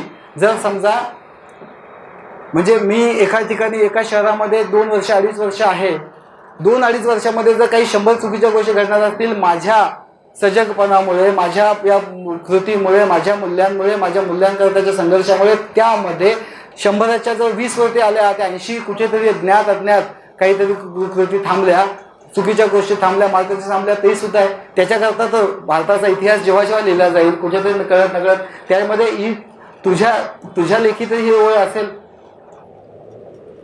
असं तुमच्या माझ्या मनामध्ये या अर्जुनासारखं बऱ्याच वेळेला की नको, मला लढायचं नाहीये अशी विरक्ती येते, असं वैराग्य येतं. त्यावेळेला तसा हा वनवा जो आहे विचारांचा काहूर की नाही असं झालं तर, तो झालं तर, तसं झालं तर, तसा तो वनवा लागलाय म्हणून त्यांनी ते धनुष्य टाकून दिलंय इथे. आणि मग त्याने कल्पना केली आहे की हा जो श्रीकृष्ण आहे हा कसा आहे, ढगासारखा आहे.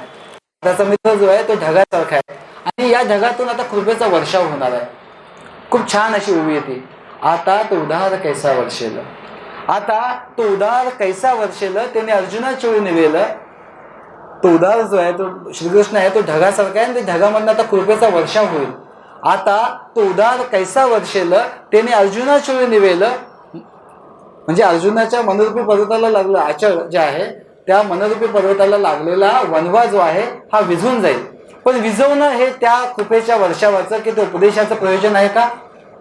आहे, पण फक्त विझवणं नाहीये, फक्त विझवणं नाहीये. मग काय? या ओवीतला उत्तरार्थ समजून घेण्यासारखं आहे. आता तो उदार कैसा वर्षेल, त्याने अर्जुनाच्या वेळी निवेल.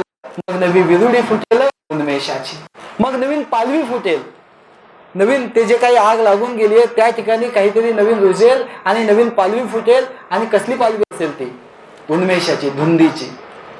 उन्मेष आणि उन्माद हे दोन शब्द तुम्ही ऐकले असतील. उन्मेष आणि उन्माद, उन्माद म्हणजे नशा, उन्मेष म्हणजे धुंदी. उन्मेष धुंदी म्हणजे काय? एक छोटस एक लहानशा मेणबत्तीचं उदाहरण देतो. एक लहानशी मेणबत्ती आनंदाने पेटलेली असते. पेटल्यानंतर तिची वात अशी इकडे तिकडे आनंदाने डुलत असते. ओके. आणि त्या मेणबत्तीला कोणीतरी म्हणतं की तू एवढीशी मेणबत्ती आहेस, एवढीचा तुझा प्रकाश आहे आणि किती तोरण देतो स्वतःच्या प्रकाशाचा. त्या मेणबत्तीला कोणी म्हणतात एवढीशी तू मेणबत्ती आहेस, किती तोरण देतो स्वतःच्या प्रकाशाचा. ती मेणबत्ती जे उत्तर देते ते ऐकण्यासारखं आहे. ती काय म्हणते माहितीये? मला माहिती आहे, मला माहिती आहे की मी एक लहानशी मेणबत्ती आहे आणि माझ्यातला प्रकाश जगातला सगळा अंधार नाहीसा नहीं करू शकत. मैं जानती हूँ मैं एक छोटी सी शमा हूँ और मेरा उजाला पूरी दुनिया का अंधेरा नहीं मिटा सकता. मैं जानती हूँ कि मैं एक छोटी सी शमा हूँ और मेरा उजाला पूरी दुनिया का अंधेरा नहीं मिटा सकता. लेकिन मैं ये भी जानती हूँ कि पूरी दुनिया का अंधेरा भी अगर साथ आए मेरे अंदर के उजाले को नहीं मिटा सकता, मेरे अंदर के उजाले को नहीं मिटा सकता. या मेणबत्तीला स्वतःच्या प्रकाशाची असलेली सार्थ जाणीव आणि त्या सार्थ जाणीवेतून जो आनंद होतो आनंदाला धुंदी म्हणतात. धुंदीची ही व्याख्या आहे. म्हणजे आनंदाने सुखी संतोषाने यावे, दुखी विषादाने बजावे. असं सुख कोणी जर यांनी सांगितलं काहीतरी अरे माझं सिलेक्शन झालं, मी काहीच रिॲक्ट झालो नाही, याने सांगितलं नाही झालं माझं, मी रिॲक्ट झालो नाही, तर तुम्ही काय म्हणाल? काय कोडगा माणूस आहे, याला कोणाच्या दुःखाने दुःख होत नाही, याच्या कोणाच्या आनंदाने आनंद होत नाही. स्थितप्रज्ञ तर योग्यांची असेल. तुम्ही आम्ही जर समजा रिॲक्ट झालो नाही त्याला कोडगेपणा म्हणतात. बरोबर आहे?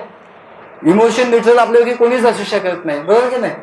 तर अर्जुनानं जर समजा फक्त लढायचं ठरवलं असतं आणि त्यांनी त्याला लढावं म्हणून नाही तर त्याला लढण्याचं, हे लढणं माझं स्वकर्म आहे, हा माझा स्वधर्म आहे आणि हा मी करतोय याच्याबद्दलचा याच्यावर ते जाणीव आणि त्या जाणीवेतून त्याला जो आनंद होईल तो उन्मेष, त्या उन्मेषासाठी, त्या धुंदीसाठी भगवद्गीता सांगितली आहे. ज्ञानेश्वरांनी संपूर्ण भगवद्गीता, संपूर्ण ज्ञानेश्वरी सांगून झाल्यावर 9000 ज्ञानेश्वरी होती आणि मग 9 ओव्यांचं पासायदान. तर 9 ओव्या जेव्हा सांगून झालं की आता विश्वात्मक देवे येणे वाग्यज्ञ तोषावे आणि तोषोने माझे द्यावे पसायदान आहे.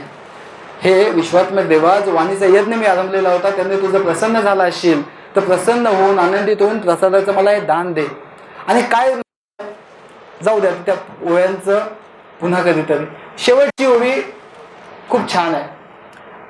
त्या पहिल्या ओळीमध्ये नमन केलं, नंतरच्या 7 ओव्यांमध्ये मागणं मागितलं आणि मग पुन्हा त्यांना शंका आली की खरंच हे प्रसादाचं दान होईल का?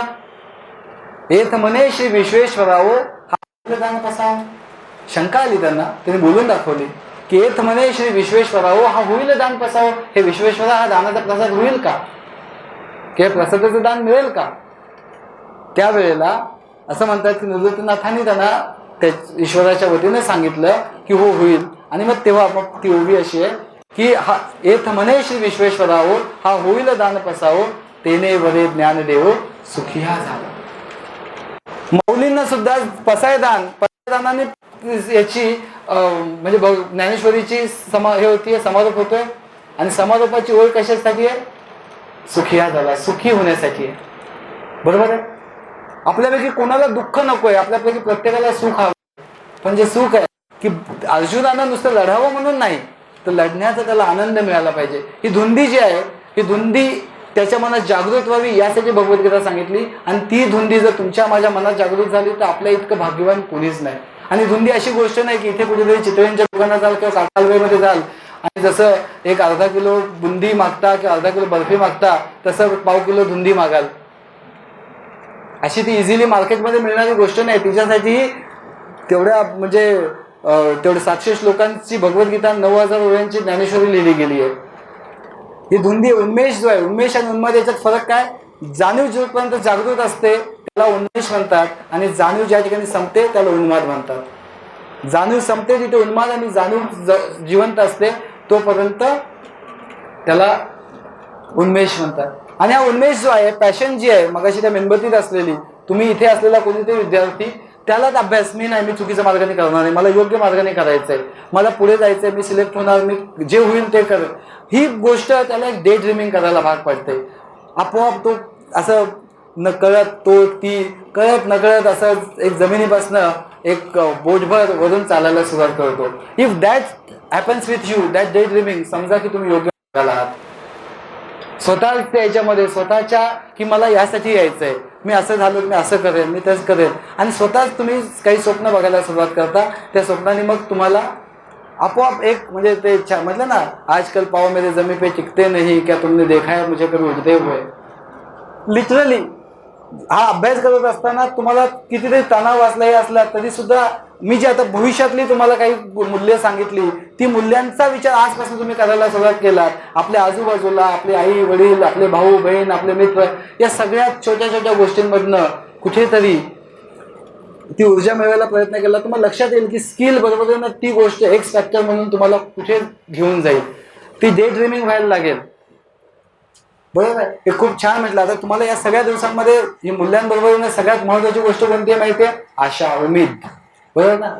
उमेद हा शब्द खूप छान म्हटलाय याच्याने की रोटी नहीं साहब उम्मीद जिंदा रखती है, रोटी नहीं साहब उम्मीद जिंदा रखती है, जो सड़कों पे सोते हैं वो भी सिरहाने ख्वाब रखते हैं.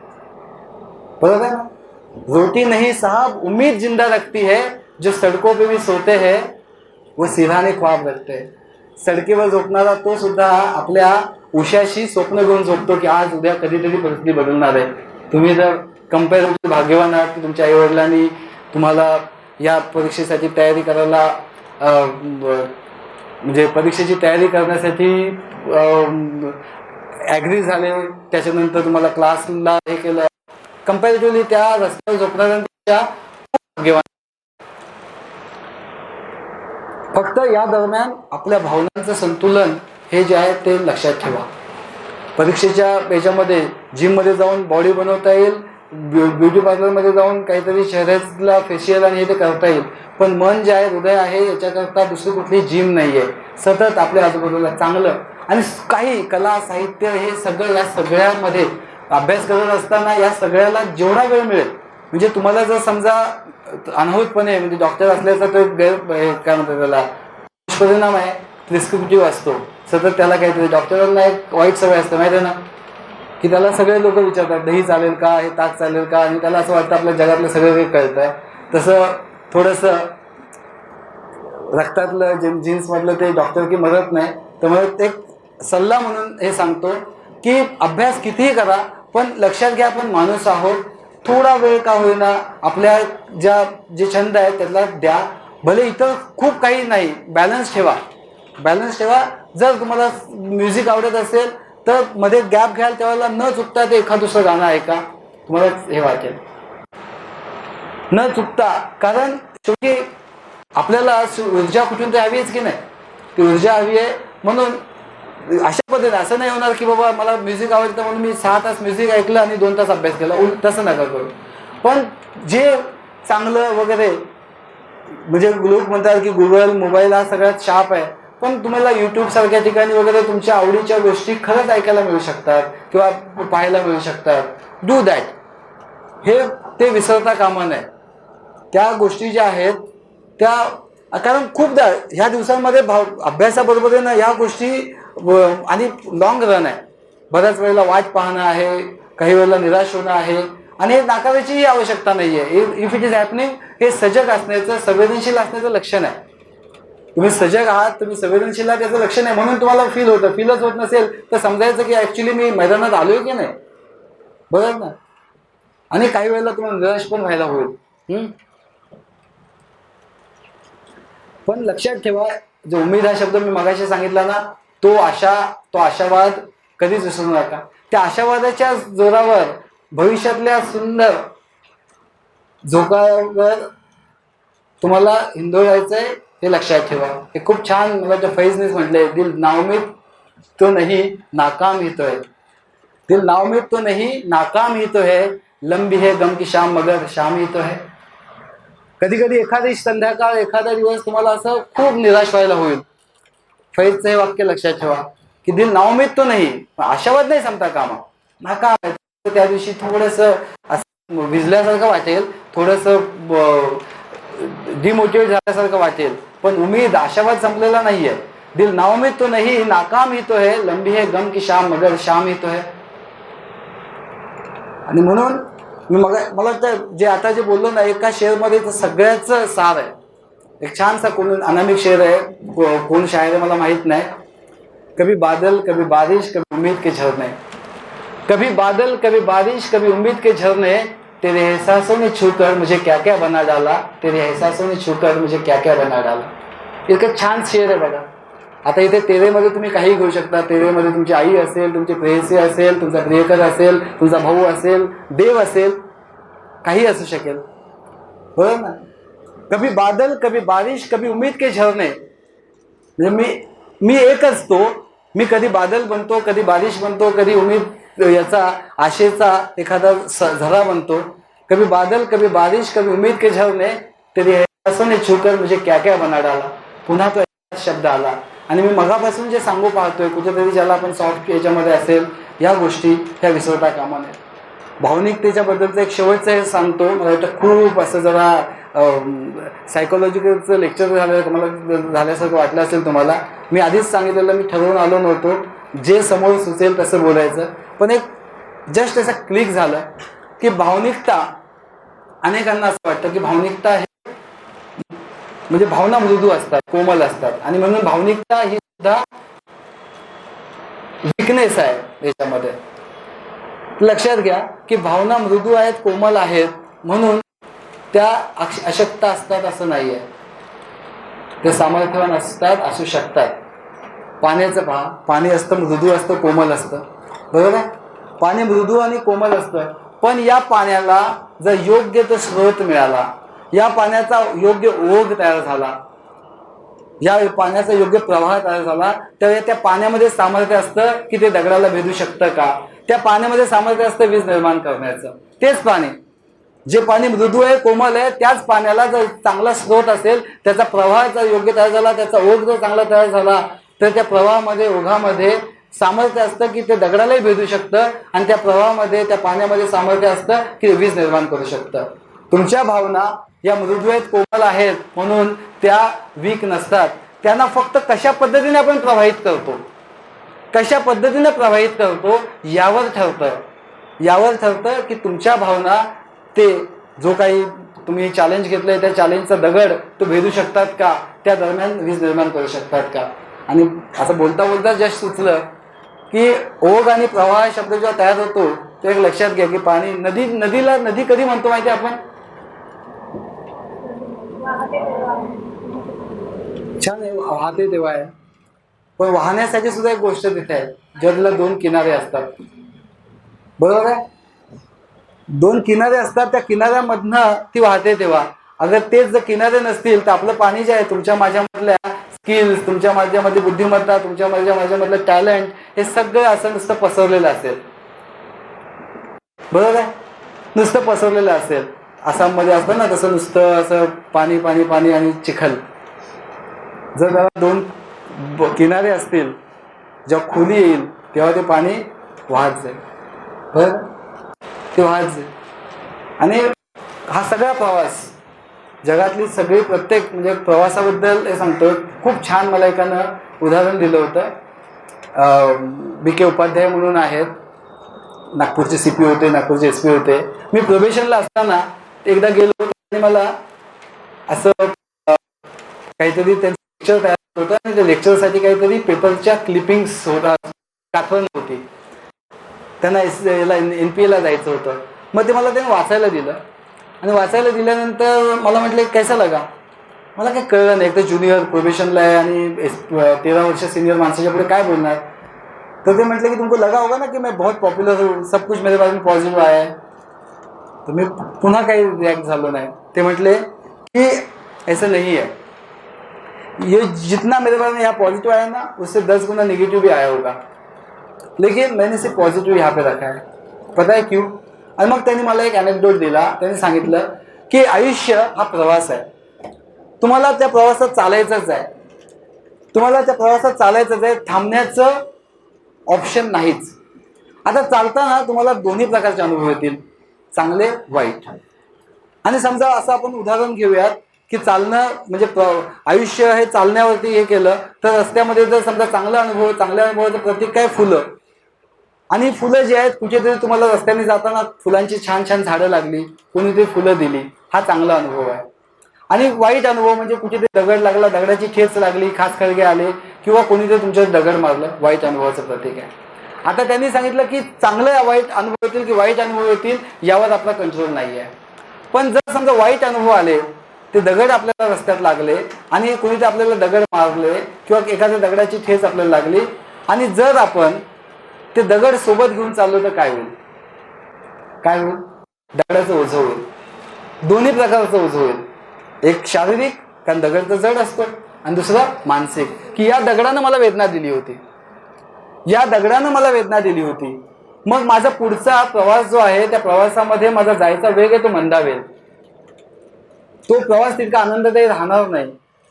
इतकं ओझं घेऊन मी चालायला लागलो शारीरिक आणि मानसिक तर माझे पाय तितक्याशा वेगाने तितक्याशा आनंदाने जाणार नाहीत. तेच त्यांनी सांगितलं जर समजा मी फुलं सोबत घेतली काय होईल. फुलांचा ओझं होत नाही, फुलं हलकी असतात, फुलांचं ओझं होत नाही, किंबहुना त्या फुलांचा रंग रूप गंध जो सुवास आहे ना तो मला माझ्या पुढे जायचा वेग वाढवतो, माझा पुढचा प्रवास आनंददायी करतो. आयुष्यामध्ये चांगले अनुभव येतील की वाईट अनुभव येतील हे माझ्या हातात नाही, पण जे वाईट अनुभव जे आहेत ते तिथल्या तिथे सोडून दिले पाहिजेत. त्यातनं काही शिकलं पाहिजे. ठेच लागली तर जपून चालावं शिकलं पाहिजे. कोणी दगड मारला तर दगड मारू नये याकरता काही केलं पाहिजे. पण ते दगड सोबत घेऊन चाललं तर माझा पुढचा वेग मंदावेल, त्याच्याऐवजी मी नेहमी फुलं सोबत घेऊन चाललं पाहिजे. मला इतकं भावलेलं ते उदाहरण आहे तुमच्या माझ्या आयुष्यामध्ये. मगाशी मी तुम्हाला सांगितलं की नाही चांगलं असं इमोशन्स आहे, त्याला असंच त्याला प्रॉपरली कल्टिवेट करा, मशागत करा भाषणात, ठीक आहे. पण तुम्ही म्हणाल सर वाईट पण अनुभव येतात ना, ठेवा मागे तो एक चांगला अनुभव. त्या चांगल्या एका अनुभवाला, चांगल्या कृतीला तुम्ही हे करा. मगाशी मी म्हटलं तसं की त्याला ते प्रवाहित करा. शिस्तीचं वगैरे जे किनारे मगाशी म्हणालो ना ते किनारे कदाचित शिस्तीचे असतील, ते किनारे कदाचित तुमच्या मूल्यांसाठीचे असतील आणि मग तुमच्यामध्ये असलेलं टॅलेंट आणि हे सगळं हे छान प्रवाहित होईल आणि मग तुम्ही जे इप्सित साध्य करण्यासाठी तयारी करत आहात ते इप्सित साध्य होईल. मला वाटतं खूप जास्त बोर केलं असेल तुम्हाला, तर पुन्हा म्हणजे एकदम कमिंग बॅक. हे UPSC असो किंवा MPSC असो यामधनं सिलेक्ट झाल्यानंतर मी पुन्हा पहिलं माझं वाक्य विसरू नका की मी म्हणालो की सगळे करिअर एकसारखे आहेत. मी कधीही कुठल्याही सर्जनला, कुठल्या इंजिनियरला, कुठल्या गायकाला, प्राध्यापकाला, कुठल्या साहित्यिकाला एकमेकांपेक्षा कमी लेखत नाही. प्रत्येकाला स्कोप, प्रत्येकाला त्याचं क्षितिज किती मोठं आहे हे वेगळं असू शकतं, संधी वेगळी असू शकतात. पण मी गेले वर्ष या सर्व्हिसमध्ये आहे. मगाशी मी तुम्हाला ईश्वराला स्मरून काही बोललो की आयुष्यात आजपर्यंत 5 पैशाची मालमत्तीच केली नाही, करायची गरज भासली नाही. विजनरेक्षण आले. सुरवेंच्या शब्दात म्हणायचं तर की झूट बोलून आयुष्य कुणालाही सजवता येतं अशी आमंत्रणे आम्हालाही आली नाहीच असं नाही. झूट बोलून आयुष्य कुणालाही सजवता येतं अशी आमंत्रणे आम्हालाही आली नाहीच असं नाही.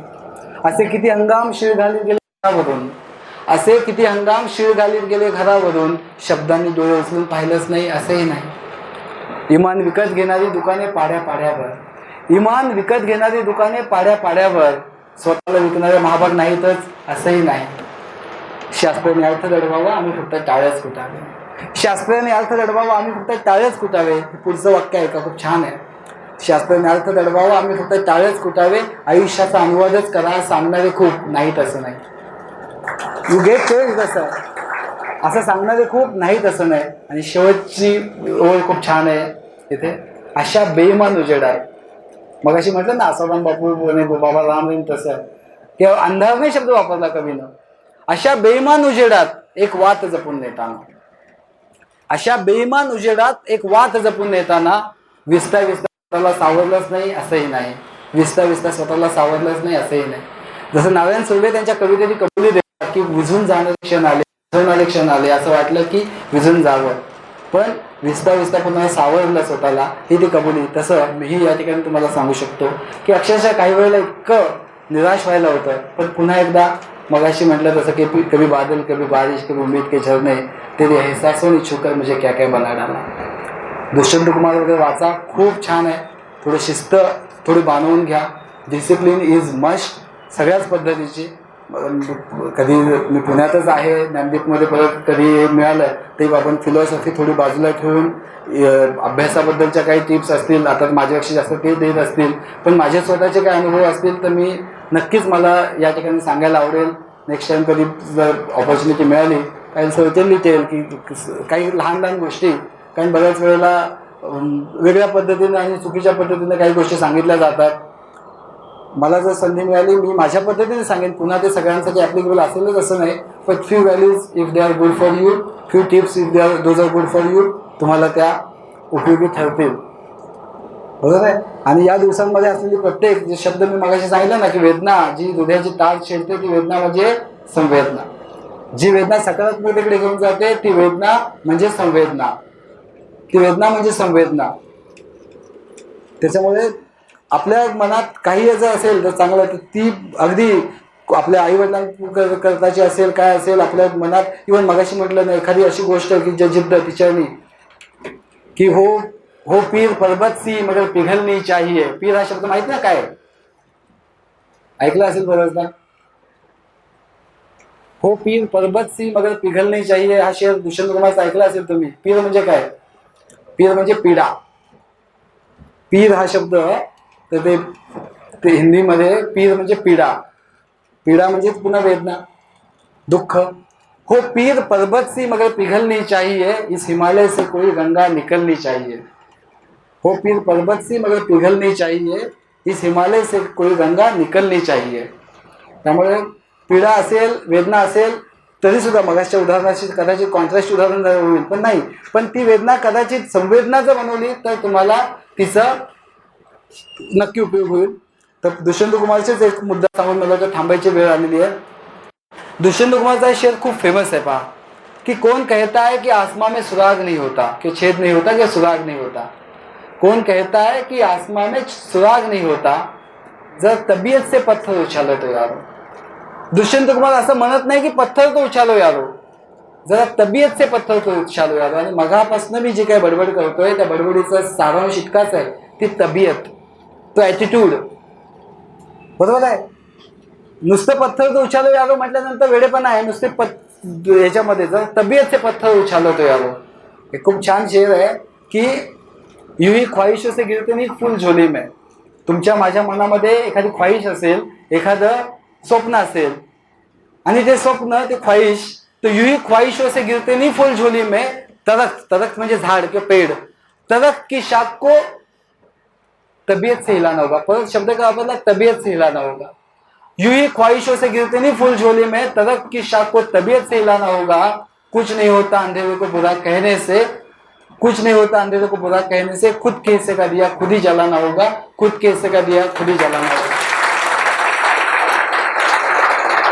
या दरम्यान मी ज्ञानदीपच्या कार्यक्रमाला आलोय तरी मी सांगतो, ज्ञानदीप तुम्हाला स्किल शिकवू शकेल, तुम्हाला त्या परीक्षेसाठी लागणारा अभ्यास कसा करायचा ते शिकवू शकेल, अभ्यासामधल्या खाचा खोचा समजू शकेल. पण त्यामधली जी तबियत जी आहे आणि स्वतःच्या याच्यामध्ये जी मनाची मशागत आहे आणि तो दिवा जो आहे तो आपल्यालाच लावायला लागणार आहे. तो आपल्यालाच खुद के हिस्से का दिया खुद ही जलाना होगा, हे लक्षात ठेवा.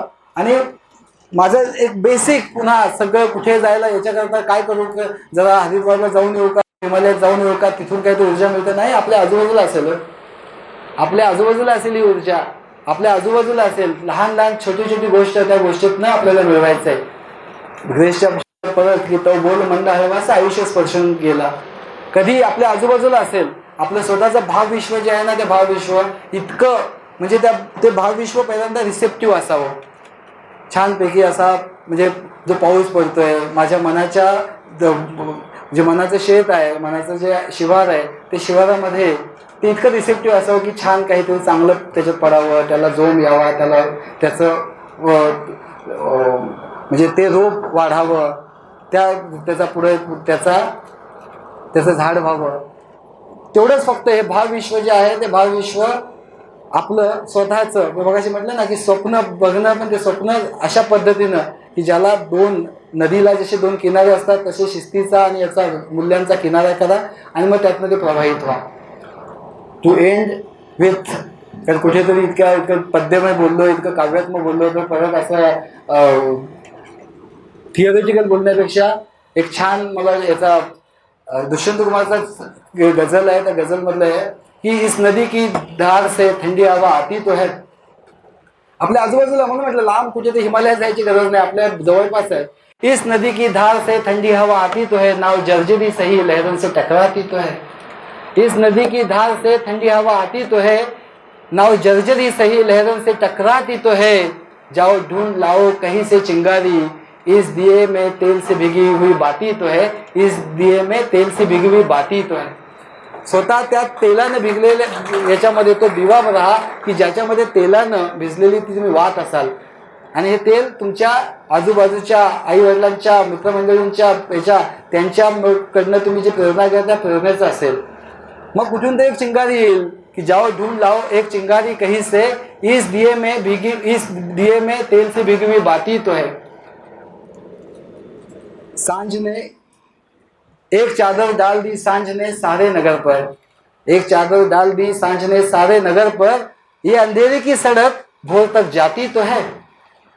एक चादर डाल दी सांझ ने इस नगर पर, ये अंधेरे की सड़क भोर तक जाती तो है. और गम नहीं अब उपलब्धियों के नाम पर, और गम नहीं अब उपलब्धियों के नाम पर, कुछ हो ना हो आकाश की छाती तो है, कुछ हो ना हो आकाश की छाती तो है. ती आकाशाची छाती तुम्ही ठेवा.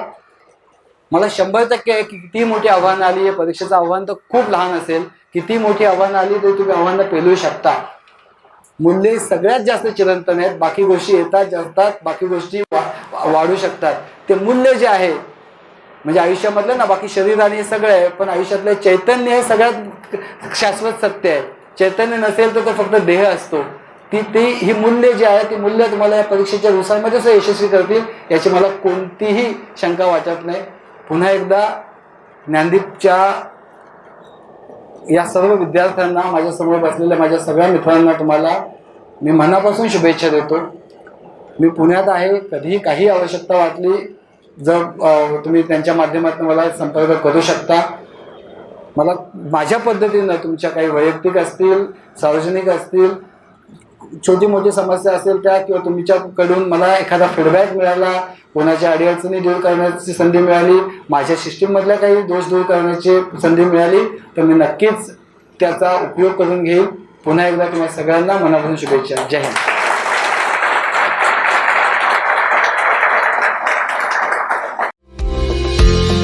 स्पर्धा परीक्षेच्या तयारीसाठी महाराष्ट्रातील सर्वोत्तम online platform Dnyandeep Academy Pune.